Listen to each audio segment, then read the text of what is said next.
May nakita ko lang naman tong comment na to sa isang video nung Lacuna ba yun? From Pulumok ba yan? Nakita ko lang. Tapos sinabi niya na wala talaga sa lugar ang kabastusan ng mga DDS sa totoo lang. Hindi ko lang alam kung anong political affinity nito o kung kanino ito nakakampi. Kasi ang nakita kong mga bastos para sa akin pinklawan.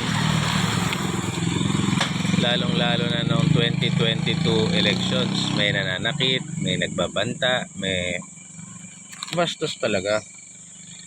Ang talaga, ewan ko kung alam nyo, ang bastos, pinakabastos na nakita ko, yung mga pinklawan nung kampanya ng 2022. Pagkabastos-bastos, pati Iglesia ni Cristo, hinaras, may prosesyon pa sila. Pagkabastos-bastos, papatek down ng mga accounts. Ewan ko kung nagreklamo ito doon. Ewan ko, hindi ko naman alam. Baka naman okay lang sa kanya yun kasi pinklawan siya. Yung mga Duterte supporters, isali ko na yung sarili ko. Naggaganyan-ganyan organically. Unang-una hindi bayad. Pangalawa galing sa puso. Yan ay pagsigaw ng bayan. Yan ay pagpapakita ng bayan na hindi yata will of the people yung nangyayari rito.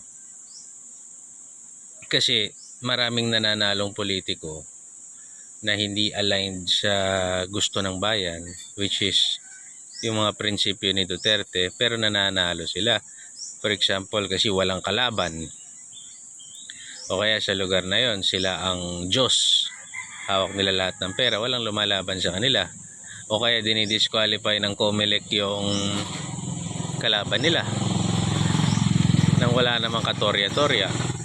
Aapila sa Supreme Court, magdidesisyon ng Supreme Court, tapos na ang halalan, o di kaya naiprenta na ang mga balota. So itong pagsigaw na to, organically, walang halong bayad, walang halong chemical,